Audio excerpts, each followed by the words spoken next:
Well, welcome into the Point After podcast here on the Oklahoma Sports Network, and episode 16 already. And I guess the old adage, "Are we having fun yet?" is apropos for today. We're live from the Cameron Podcast Studios. Want to thank Cameron University for us being able to use this facility, a nice podcast studio with all the microphones and all the bells and whistles. I dress it up just a little bit. I just put a couple of our fare here in the corner, here and there, but it's certainly nice to be able to walk into a studio like this and be able to use that. So compliments to Cameron University. So we're going to talk to Chris Evans here in just a few, our special guest from the Guthrie News Page. He has been our guest for the last month or so, just talking high school football. And that is what is on the slate today, to talk about, the conclusion of our 10-week regular season. And then now we're into week one playoffs. And I know we're talking busily about matchups and what went where and who went what. I want to be able to say that for those who are watching our network each and every week, we are pleased to know that of the 13 schools that we cover, 11 are in the playoffs. So congratulations to those teams who march on week one. You'll say 0-0 in the books. Everybody is even. And now it's to say who's the best in the next 4 weeks. So if you are wanting to watch us, and we are still going to continue live coverage through the playoffs, you can download our app for free on Apple and Android devices by searching the Oklahoma Sports Network. We're also on Roku, Amazon Fire, and Apple TV. For YouTube, subscribe to our YouTube channel. You'll be able to get all of our live broadcasts there. And then please stay connected to us socially. That way you know what's up with us, what's the latest. Like we've got coaches shows going on tonight. This is Tuesday, so you can catch those. But, you wouldn't know that we had those if you weren't connected socially. So please, if you're on Facebook and that's really your kind of method of navigating the social media sites, then like us on Facebook, give us a follow there. If you're on X, formerly Twitter, we're there as well, or Instagram, you can find us there. So now we'll bring into our studio, our special studio guest, Chris Evans from the Guthrie News Page. And we won't talk about the rivalry week that you and I have with the teams that we cover. We'll get to that a little bit later on. But okay, week 10. Yeah, last week, done. And we already talked about all the formulas, and there wasn't a lot. I was really surprised of a lot of games that we're going to be scoreboard watching. Okay, we're going to watch this team and how many points. Now, I did put out the scenario, and I'll just start with that first, that MacArthur was in, and the team that I end up covering throughout the year.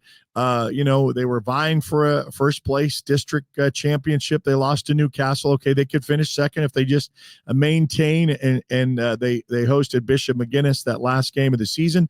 And for them, it worked out where there was a three-way tie for second, third, and fourth, and that came down to points. So MacArthur ended up third, and if they would have still lost by 4 or less, they would have still finished second with a loss.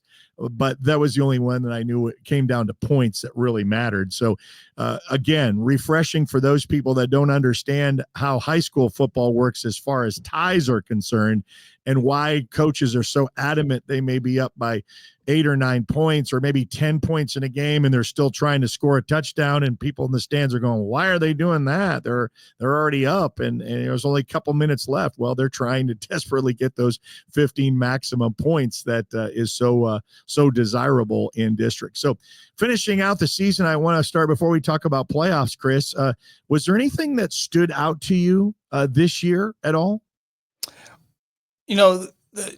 It's now we're heading into week 11. So maybe the biggest surprise, especially early on, was the Owasso Rams. I mean, they started off and beat Bixby, then they beat Jinx, and then they, just kept on going with victories over Bixby, Jinx, Union, Broken Arrow.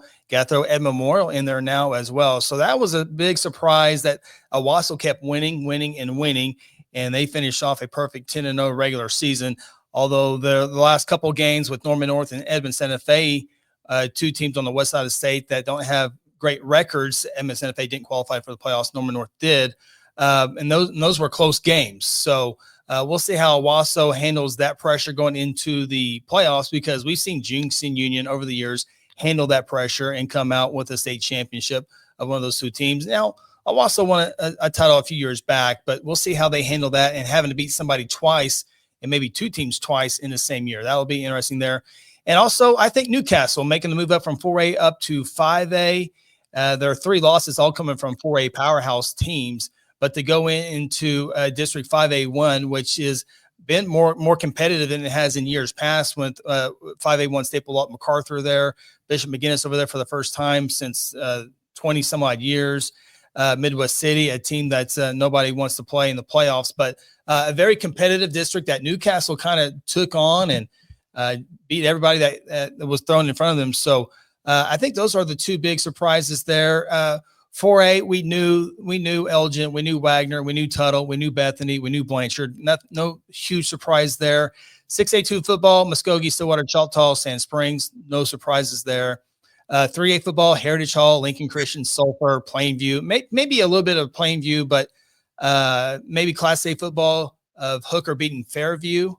And the way they did that might be a little bit surprised, but nothing horrible surprises outside, I think, of Wausau and Newcastle this year.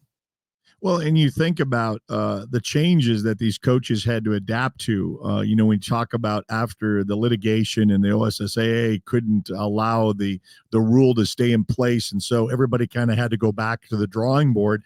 Hats off to the coaches that made things happen. Like, for example, in the 5A1, where Guyman was in the district but decided to play independent, many of the coaches tried to go out and get one more game because they thought it was so important to get 10 games. So a lot of them accomplished that, and even with the bye weeks. And so, you have the changes, and I go back to what I'm most familiar with the Oklahoma Sports Network, of a lot of changes, like Newcastle coming from 4A up to 5A. You had Eisenhower flip-flop with Lawton High as Eisenhower goes up to 6A2. Lawton High goes down to 5A. Newcastle, of course, we talked about their change. And then Elgin from 5A, when they were 4A for so long, went up to 5A for 2 years and then back down to 4A. So it was very well adjusted, and everybody that was successful in those maintain their success. And I'll just go back to your Newcastle example. And I've talked about that with Coach Brickman, really, really a great coach that has always been in a very tough district in 4A. And before they kind of change things up, it was always, in fact, ever since they've been on our network, it's been those 4 schools. It was always Blanchard, Tuttle, Bethany, and Newcastle. And where would they fare of beating who? And Newcastle came close a year or 2 ago with a Blanchard, with a Tuttle. It came down to the wire. They just couldn't get over that hump. And so it was between them and Bethany to find out who is 3rd and 4th for years. And then when they went over to 5A for the first time, I don't know what they were expecting. They wanted to still play competitive. And then they took all of those teams that they didn't have to and made them non-district opponents. So they played Blanchard, they played Tuttle. They also played Elgin, and everybody around that fan base was saying, why were you doing this? Well, I think, and quoting him from my staff, that said that, coach said that in years past, he's taken a non-district avenue, kind of, okay, let's get ready and get maybe some softer opponents, if you really want to say that. And then when we got into district play, we get hit in the mouth and we're all big-eyed, so why not just get tested early? So I think it paid off for him this year by saying, I'm not going to stay away from that. We're going to get what we're used to. And it made them really, really prepped well for that district in 5A1 with, like you mentioned, MacArthur, Bishop McGuinness, and Newcastle, which made it a little top heavy there and then Midwest City too, throw that in there. So that was the only thing I got to say that I was impressed that, and coaches adapt so well. They just adapted to the changes. They made do, and they made it work. And here we're at the end of the season, and we're still talking about those elite teams that are the cream of the crop, no matter where they're playing. Yeah, when you mentioned Newcastle coming into the 5A season, I was thinking Newcastle might be fighting for that 4 spot because, you have 5A tradition powerhouses of Lawton MacArthur and Bishop McGuinness. You have Midwest City, who has numbers and always in the playoffs. So you just naturally put Newcastle at the number 4 spot. But we've seen how that has played out. You also mentioned changes, some other things a little bit surprising, not necessarily surprising, but things that change when you look at the transfers. Tuttle 10-0, and they have a new quarterback, a new running back, a couple offensive linemen that have transferred in, and Coach Ballard has done a good job of taking all those pieces that have come in together at Tuttle and have played together as a team and have won some big ball games this season. You look at Del City; they've had a quarterback move in from Tuttle. They had the running back from El Reno come in. So you have to, Coach Jones and Coach Ballard had to work with these pieces of multiple pieces and starting positions that they had to come together. Carl Everett had, a quarterback and a running back come in, but there was so much around them that I don't think Coach Sutton had to change a whole lot around those running back. And eventually the quarterback plays more of a defense and a backup deal. The Woodring kid has come in his senior year and has done a good job of taking that spot over. Not that he'll take every snap on the way, but that's another thing with all the transfers. You can take them all in all you want. And we've seen Jinx do that as well, who started off slow with that, but now come on a little bit strong. The schedule has allowed them to come on strong. So that's the other thing that you looked at this year with all the transfers in our first year of having true transfers along with move-ins. How were those handled? And we've seen, for the most part, those schools maybe start off slow, but have come along with those coming together as a team, meshing together.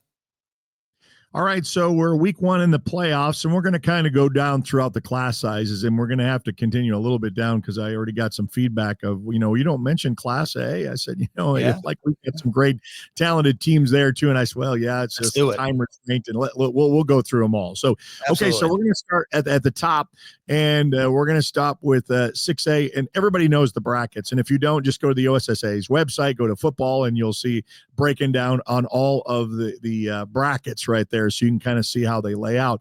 Okay, so we're just going to kind of go with predictions or interesting matchups for each week 1, and then we'll go into the subsequent weeks when we get there. But we'll start off with 6A1. What do you think about how this is going to shake out and any kind of surprises coming from this week? Well, last week we saw Norman beat Bixby by 11. It wasn't enough to determine the points, so Bixby ends up getting the first round bye. Norman, despite beating Bixby, they have to play in the first week of the playoffs. Remember, the top 2 teams in each district get to have a first round bye. So Norman has to play Westmore. No problem there. But then you have Edmond Memorial waiting on that Norman Westmore victor. More than likely, it's going to be Norman. So now you have 2 of the top 5 teams in Class 6A1 football in a second round matchup between Edmond Memorial and Norman. And we're looking for that West Side team to maybe win a state championship for the first time since 1995. But 2 of the best teams are going to X each other out. And then the winner of that game, more than likely, is going to play Bixby to get to the state championship. The other side, you think it's going to come down to Owasso and the winner between Union and Jinx, who should meet up in the second round. So second round matchup, Union, Jinx, Edmond Memorial, and Norman. I mean, that is some good football. If you're Owasso and Bixby, you're on the right side of the bracket, but the Final Four will be intriguing there. But, being on the West Side the entire time and not having a winner from the West Side on 6A1 football, I wouldn't mind seeing Norman or Edmond Memorial get into the finals and maybe holding up a gold ball. I'm sure the folks in Tulsa have different ideas. The favorites are on the East Side still. Until it's proven, it's definitely an East Side class. Okay, so 6A2, and I won't disagree with any of that. I think that kind of formulates kind of what we've seen. I think the intrigue was, okay, can a team beat a team twice? Also, you can't negate the Jinx and Union playoff factors because their confidence, their understanding the moment, and then seizing it will definitely take place. Okay, 6A2 is very interesting because ever since Bixby was there and winning state titles and no one could really touch them, and then they went to 6A1, it really opened it up. And 2 years ago, you had a new winner since Bixby's exodus with Stillwater. And then last year, got another new champion with Muskogee. And so now you go, the 6A2 realm can be wide open. Choctaw is that close again, and so what is 6A2 looking like? Choctaw is always so close every single year, but the big game in the regular season was Choctaw at Stillwater. Choctaw winning that game, meaning Choctaw is going to be on the opposite side of Muskogee, who has absolutely cruised this entire year. And they've been the number 1 team the entire year, coming off a state championship there. But after the top 4 with Muskogee, Choctaw, Stillwater, and Sand Springs, it's really 5 through 16 is just interchangeable. Putnam City North has come out from nowhere this year for a good season. as has Putnam City. But it's really the Final Four, the top four. I'd be stunned if it was not the top four there. So you have like Muskogee, Stillwater, semifinal, Choctaw, Sand Springs. I certainly think Muskogee and Choctaw will get to the state championship. Muskogee plays so good. I can't see them. I can see them winning easily their back-to-back state championship, but we'll see if Choctaw can get there and give Muskogee a game. You never know, anything can happen in a championship series. Yeah, that's true. Okay. 5A, we're going to go and maybe, and if you decide, that's fine, because in outside don't know that for inside track, you cover the Guthrie Blue Jays. I cover the MacArthur Highlanders. They're both playing week 1 there at the Rock on Friday. Can't wait for that. That's a back-to-back, by the way. It was the same exact scenario to start the week 1 of the playoffs last year. Outside of that, and if you don't want to say, you can make your own predictions, because we both kind of have our hats on at different junctures. But 5A, of course, we know the clash ultimately is going to be maybe that Mid-Dill clash. Last year, it was Del City and Carl Albert for the state title, and there was a lot of disappointed Del City fans when they were finding out how the districts were and how playoffs set. I got a call from one of them, and they said, "You mean we're going to have to play them in the semifinals?" I said, "Yeah, your idea of having a rematch for the title game is not going to be," and that's only because Del City switched districts. If they were in the district they were last year, we wouldn't have that situation, but that's just the way it is. But that's going to be a clash that, and you can't put the cart before the horse, but we are making some kind of prediction. So 5A, how is that looking? Yeah, obviously you nailed that one side of the bracket perfectly. Of course, you got the Mid-Dill matchup in the first round. Carl Albert, Midwest City, should be no issues there. But it's Carl Albert, Del City definitely has the path to that state semifinal. And as we talked about it here on this show last week, it's definitely to be on the other side of the bracket, whether you're Newcastle, Pryor, Guthrie, Lawton MacArthur, Booker T. Washington, and even Collinsville. You're on the opposite side of the two giants over there. So if you're going into the playoffs and on that side of the bracket, you feel confident that you can make a championship run. And unfortunately for Guthrie and Lawton MacArthur, they're the best game by far in Class 5A when you look at the first round matchups. And I think that a key to that victory, and I have no idea who's going to win. I cannot tell you who's going to win that ball game between Guthrie and Lawton MacArthur. I just say, I think if for Lawton MacArthur, for them to win that game, the passing game has to be successful for them. We've seen many teams. Guthrie has seen many teams kind of abandon the run and attack that secondary. So we'll see if that's the strategy for Coach Manning. But I couldn't tell you who's going to win that game.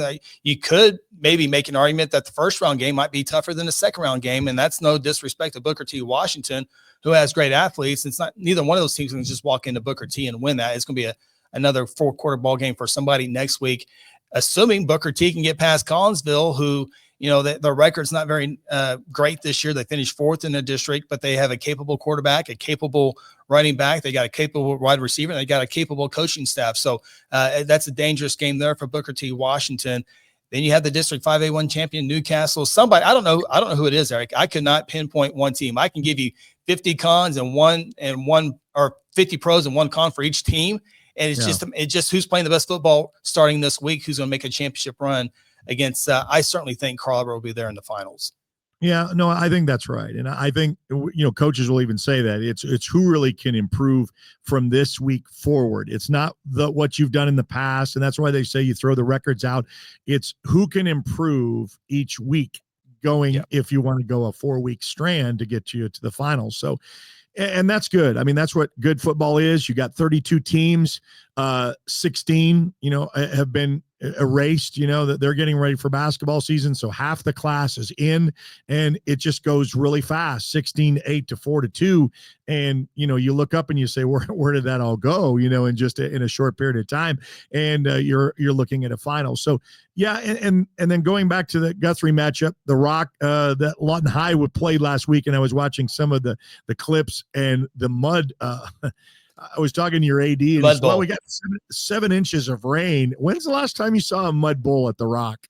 It's been a long time, and I've never seen it like that before. That was something else. It was not too bad at the first half, and they actually had ryegrass down on the field, which helped it a little bit. But most of the game action took place on the north side of the 50-yard line, so it's a little bit more beat up than the baseball side of of Jesselman Stadium, if you will. So I think today they got the mowers out there and some rollers out there trying to make it best as possible on the playing surface. So I think it'll be ready. And we mentioned, Dale City, Carlbert, and all the, but with Guthrie and Lawton Mac being the game of the week in 5A football, but you also have intriguing matchups with Bishop Kelly and Pryor and Claremore and McAllister. Claremore was the state semifinal team last year. So yes, 5A has been top heavy, but there's some great first round matchups. In fact, all of them, except for maybe a handful, Bishop McGinnis is going to have to come out and play great football against Lawton to win that game there. That's not a pushover. Right. I think the only one that I can probably pinpoint a little bit is Carl having a bit easier time with Midwest City. The Bombers have struggled offensively, and Carl Albert this year. Well, and then they played him already, so that's in the heads of them. I know you say it's hard to beat someone twice, but you're inner city rival. And so, you have all of that. Well, as we go on down the line, and this is fun. It's fun talk, about, and then there could be these upsets, any of these teams on any given Friday, we've seen that. So let's drop down to the 4A realm and anything that stands out outside of where we're going to say, okay, Wagner and Elgin, those are the perennials, and they're going to be on that same side of the bracket. But what else stands out for you in the brackets in 4A? Yeah, you got to throw in the 4A defending state champion Blanchard Lions on that same side of the bracket too, who had their 20-game win streak or 2021 win streak snapped there by Tuttle. Yeah, it's definitely that left side of the bracket there. But you look on the other side of it, Tuttle. I think they have a pretty decent path to the state semifinals, and then they're going to take on somebody, a very good team. But Tuttle has been a difference maker this year, and I mentioned earlier with their move-ins and transfers. But Brady McAdoo is a 4-year starter there. Roundsville, the running back, has been a staple for their program as well. So Tuttle earlier this year beating Blanchard was huge to be on the other side of the bracket. Wagner, many teams number one, but they're going to have to beat a respectable Poto team, and then maybe a Blanchard, and then maybe an Elgin just to get to the state championship game. So I could not tell you who is going to win the 4A state championship. I know Tuttle probably has an easier path than the other three schools do. But when you look at those coaches, it's going to come down to who executes in those games, because Wagner, I've heard their offensive line is better than Elgin. I've heard vice versa, which I've seen Elgin's offensive line. If Wagner's offensive line is better than Elgin, then yeah, Wagner may be better than I thought. But both Wagner and Elgin have highly competitive quarterbacks that are winners on and off the field. And whoever goes off that game, assuming Wagner beats Blanchard, I think it's just going to be one of those marquee games of the year. If whoever it is, Elgin, Wagner, Elgin, Blanchard, it's going to be marquee. But I think Tuttle will have some success and have some confidence, and Tuttle, I think, will be in a state championship game. And the other teams not only have to win, but got to stay healthy and just grind after grind after ground to see who maybe plays the Tuttle Tigers. Well, you're almost getting me excited for rounds 2 and 3. Not to negate rounds 1, but when you talked about Wagner's path too, and I saw Poto last year when Newcastle had to go there, and I knew what they were all about. And then you say, okay, that's your first one. Then you turn around and have to play a Blanchard, and then turn around and play an Elgin. Wow. Well deserving, whoever comes out of that side of the bracket for sure. Well, and then you have Ada versus Cushing. Cushing on their own. Cushing was ahead of Wagner at one point. Ada's kind of had an up and down season. They have finished the season strong. And then Bethany at Weatherford. I mean, that's a top 6-7, 5-7 matchup right there. So it's not only about the big names that we kind of migrate to a little bit. Bethany, Weatherford, Ada, Cushing are great games. I mean, we talk about Blanchard. They got Clinton, a powerhouse. Blanchard's favor there, but Clinton has won many games in the postseason. But there's some great matchups in 4A. The other one we haven't mentioned is Grove and Salisaw. Both teams have been in the top 10 throughout the year as well. So 4A, top heavy, but really a well-even class. And that's why many say across the state that 4A from top to bottom is the best this season. Yeah, it's one of the better ones for sure, especially with the names and the wins and the programs. 3A, kind of predictable. Is that the best word to use for 3A? Yeah, that's a good word for that. It's Heritage Hall and Lincoln Christian. We always talk about 5A. We always talk about Carl Albert and Del City on the same side of the bracket. Well, number 1 versus number 2 in Class 3A is also on the same side of the bracket. When you look at Heritage Hall and Lincoln Christian's been the number 1 team all season long. They had a couple receivers transfer to Jinx. So they've overcome that this year. The team that started off really great because of the non-district schedule is the Sulphur Bulldogs. Now their district has not been tough this year, but Sulphur will be a great. I think Sulphur makes the state championship game on that side of the bracket. Plainview has been a pleasant surprise this season. They're going to beat probably maybe like Cassia Hall to get the state semifinal. But Sulphur is a team that we were talking about early, but kind of forgotten about them just because their schedule had gotten a little bit weaker with the district. But Heritage Hall, Lincoln Christian, the winner of that game, they're in the state championship, I think, against the Sulphur Bulldogs, and then you take your chances from there. Well, I like the OSSAA's determination that they did several years ago to split up 6A to 6A 1 and 2. And now, hold on to your hats, some new state champions going to be crowned in, now we'll say, where we break this up in the 2A thing situation. So you got two sets of groups to choose from. And, they just went from the top ADMs and cut the line. And now we'll have two state champions. So that will be something new. What are we looking at, I guess, with 2A1? Yeah, when they cut those lines off, it was still Millwood and Washington on top of the 2A1 class there. They're on each side of the bracket. Many thinking that could be a state championship matchup there.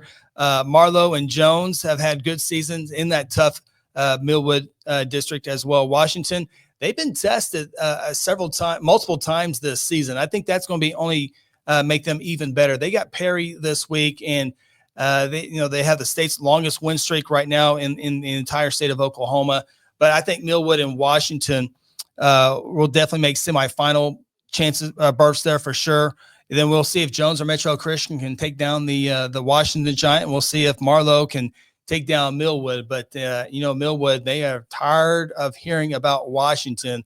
They've been so close so many times. So we'll see if they can get some revenge this year. I know Millwood's probably rooting for a Jones or Metro Christian or somebody else other than Washington to maybe run into the state championship, but Millwood should have no issues getting to the state semifinals. And I think they'll be a pretty good favorite, double-digit favorite in the semifinal as well to get back to the championship game. And one of our new additions this year was Jones, and Jones last year came that close. I mean, that close to that next level. And so they're a little hungry, a little young youth, and bringing a lot of experience with them.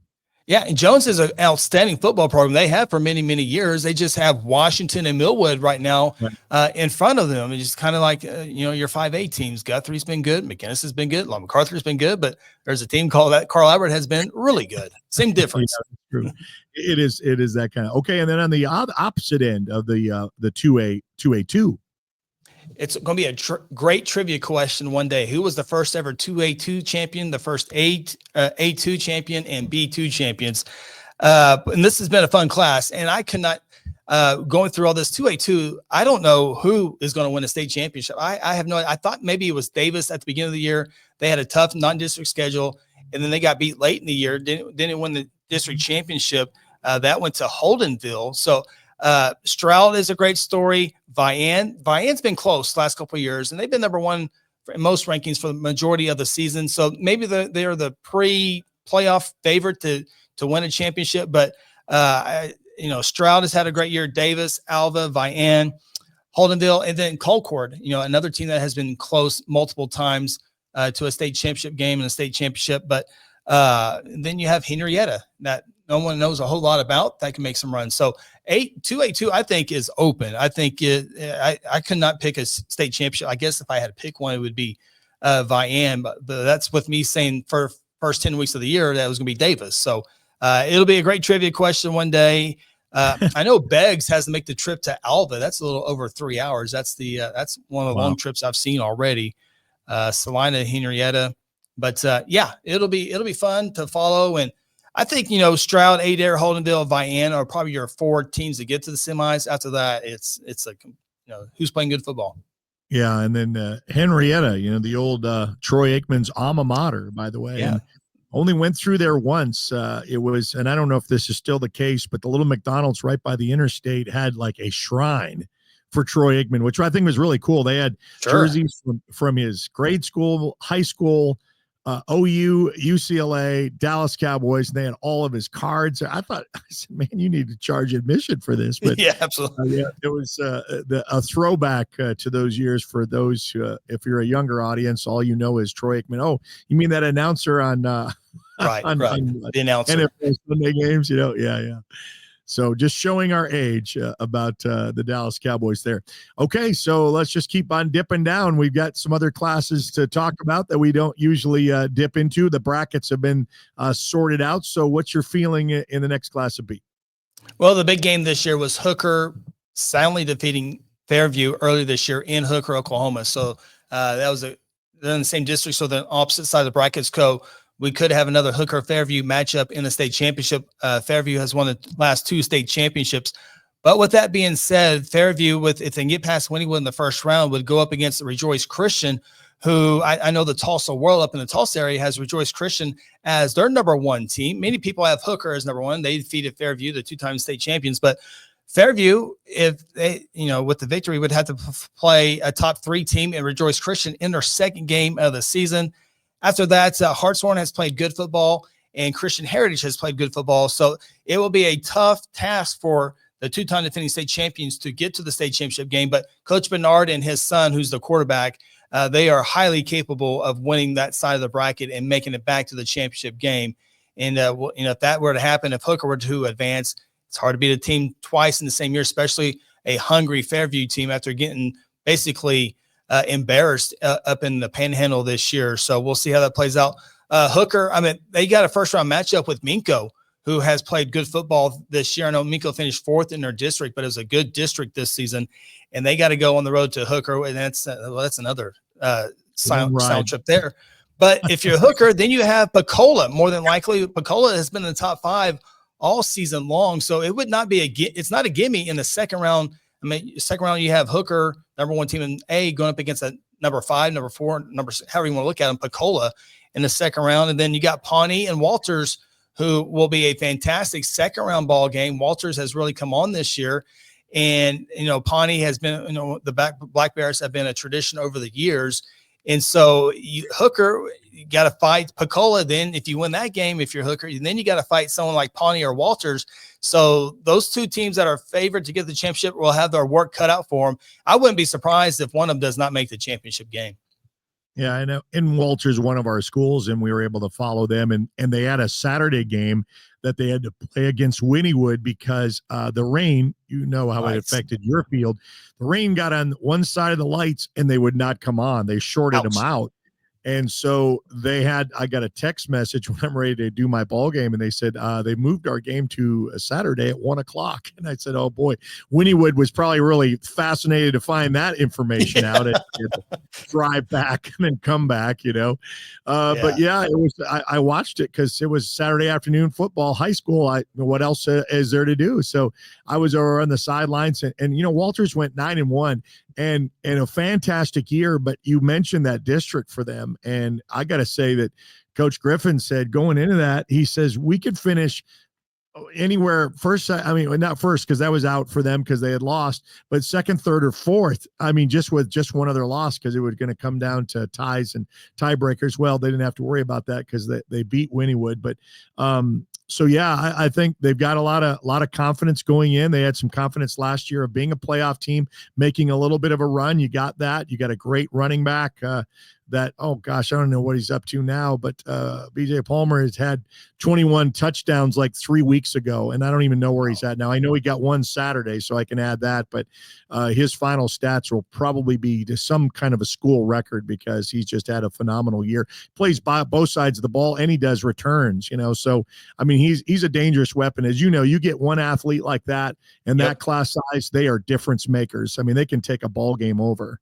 And how fun is a Saturday afternoon high school football game? We don't get to see it very often. Obviously, we see it in the championship games, but I remember Guthrie had to play an afternoon game on Saturday. It's cool. It's weird, but it's cool. It looks a little different. But I watched a little bit of that Walters football game, and I had a flashback to state championship games that were played during the day.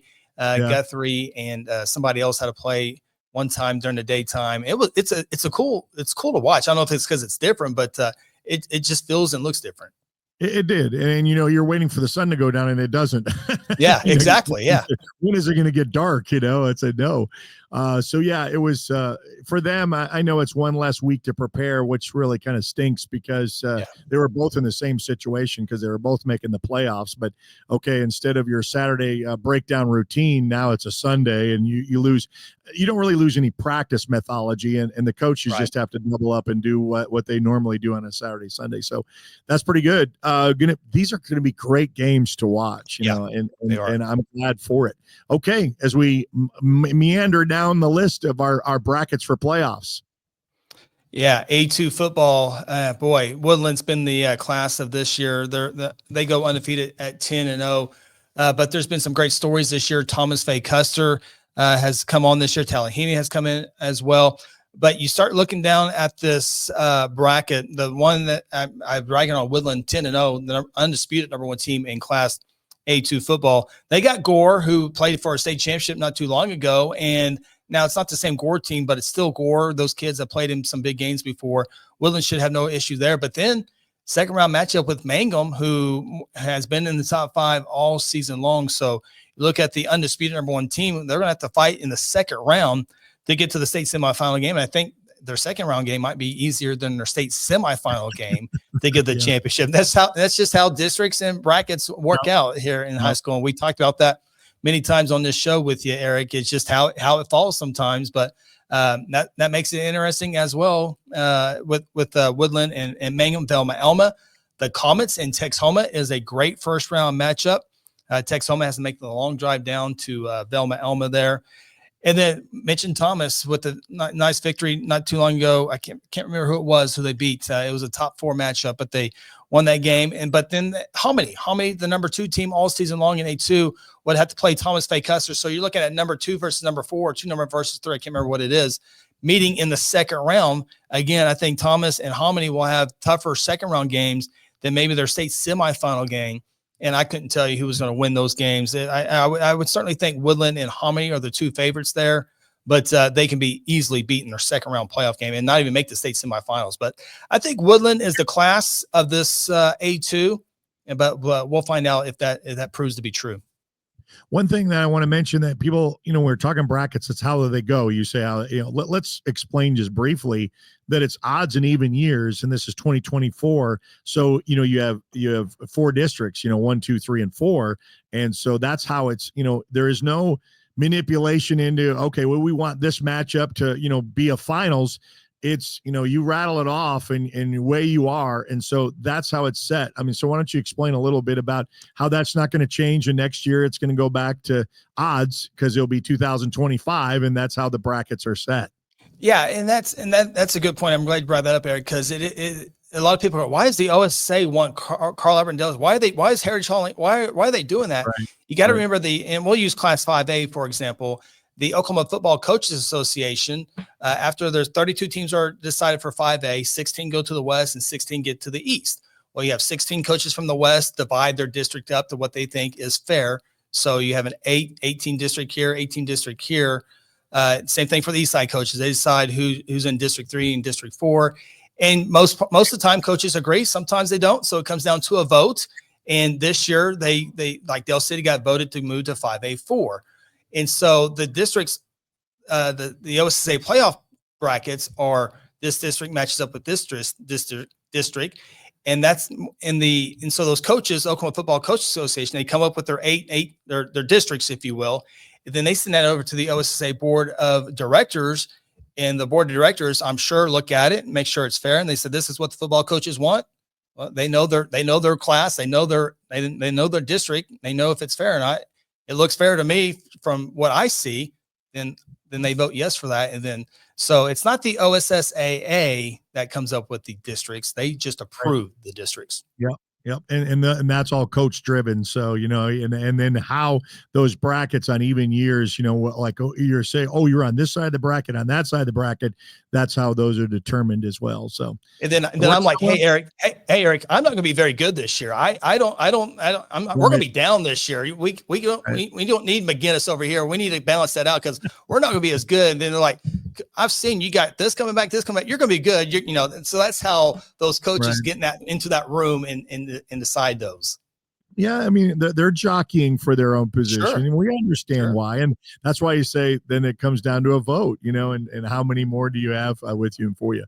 Okay, it was good to kind of stop right there to explain that, but because you kind of brought it up. Okay, B and C, we got 2 more classes to go through as we go through the brackets. We kind of rifled through them as fast as we can with the leading edge of who's who and who looks to go on to the next level.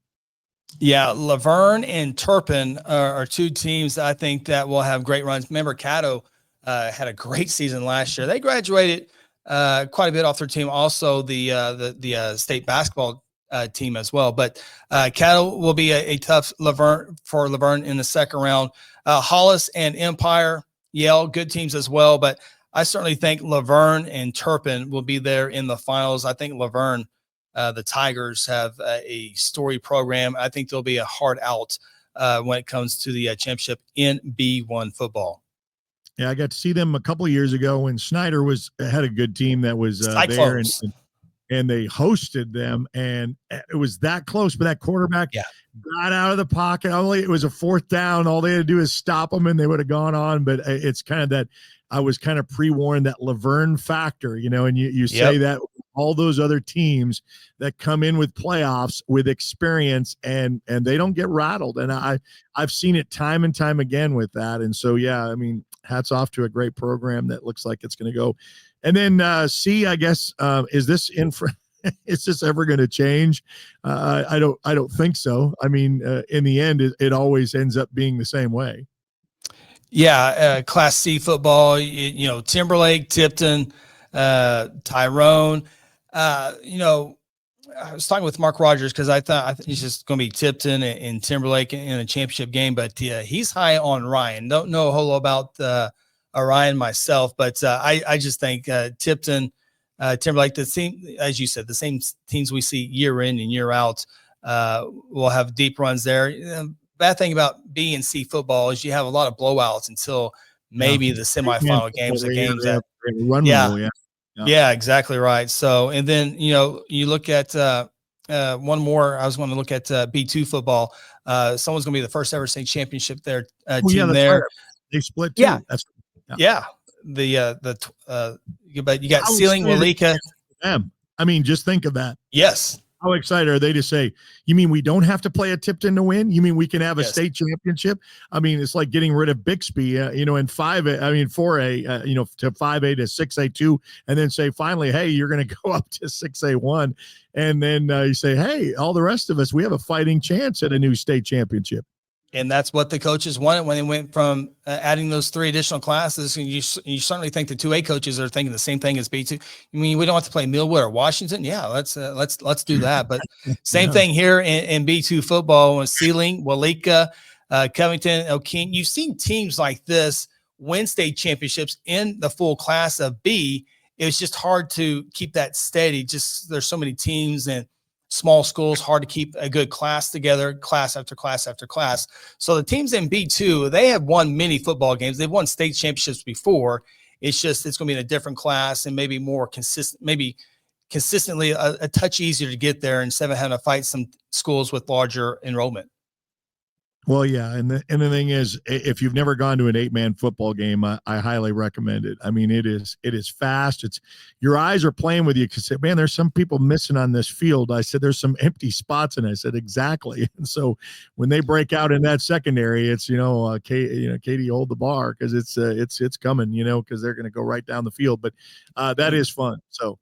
Yeah. The other thing in B2 football, remember we were there at the state basketball tournament. We saw Wilson, a school near Henrietta, won the state championship with all those brothers. Well, they're back, and if they're good in basketball, they're good in football. So Wilson is a team that will be a hard out in B2 football. It's just because Wilson has gone through a state championship tournament. They've been to the state championship semifinals. They've been to the championship game, and they've won it. So they have experience on the hardwood that will come over to the football side. They won their district, so they're going to be a hard out as well.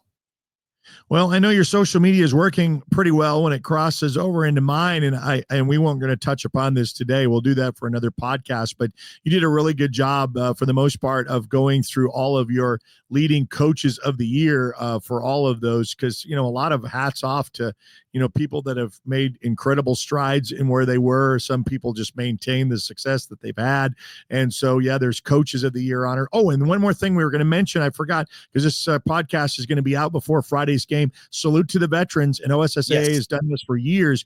But if you with a veteran ID will get into games free on Friday, so use that to your advantage and go see a high school football game. And I think that gets a guest in as well, the veteran plus a guest. Awesome. You got to bring your ID. Make sure you bring your ID to get that in. But yeah, that's a great gesture there by the OSSAA. Yep. Okay, so that kind of wraps up our scenarios of week one playoff, and I can't wait because we're going to have you as a continued guest. I said I'm going to borrow you all the way to the finals so we can kind of talk about the ins and outs of it.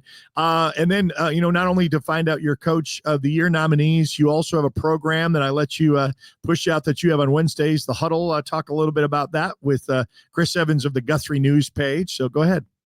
Yeah, appreciate that, Eric. Ronnie Phillips and Phil Nichols join me, and we talk high school football from basically just like this. We kind of go into a little bit more detail on some of the games. We have our top 5 rankings. We have our top 10 games of the week. We pick those. But what makes it really fun is the interactive show. We have people across the state of Oklahoma that message in, and we can interact with them because I don't get to see Claremore a whole lot. I see them every now and then in their big games, but we have a friend up in Claremore that comes back and lets us know that this kid's doing really good over in Wagner because they live over there by there. So it's an interactive show. It's Wednesday nights, 6:00 throughout the entire football season. We do it on our YouTube channel, which is Second Banana Media. And we're also on Facebook as well under the High School Host. So it's a fun show, and it's really interactive with the viewers, which really makes it a fun show. Okay, well, I appreciate that, and appreciate all what you do for high school sports. And we're getting ready for the finals right around the corner. That's when your crews really get busy representing the NFHS for all the state finals games. We on the network are going to carry it all the way through the semifinals. And if any of our teams make the finals, we do an audio-only portion of that. That's been our tradition. We've done that with Carl Albert for the last several years as well. And so you can catch that on the Oklahoma Sports Network. So we carry those 11 now of the 13 schools. 11 are still in the playoffs, and we'll see how many is left standing throughout these weeks. And so we're looking forward to that as well. So Chris Evans, go ahead. Eric, look forward to see you Friday. Yes, I was going to say good luck to you, I guess, in some form or fashion. I'll be on the opposite side. Have a good broadcast, Eric. Have a good broadcast. You too. So if you whoever has the longest post-game show probably means they won. Okay, that's a true indicator. Yes, I've had on both sides of those. So so the MacArthur Highlanders going to go to the Rock on Friday. That's going to be a repeat of last year's matchup of week 1 matchups, and probably, like you said, probably the premier Class 5A matchup of the week between those two. And so looking forward to that as well. So for Chris Evans from the Guthrie News Page, of course, joining us, and myself here in the Cameron Studio podcast for The Point After, you've been watching episode 16 already in the books from our late spring, summer time frame, and we'll continue on. You've been watching a presentation of the Oklahoma Sports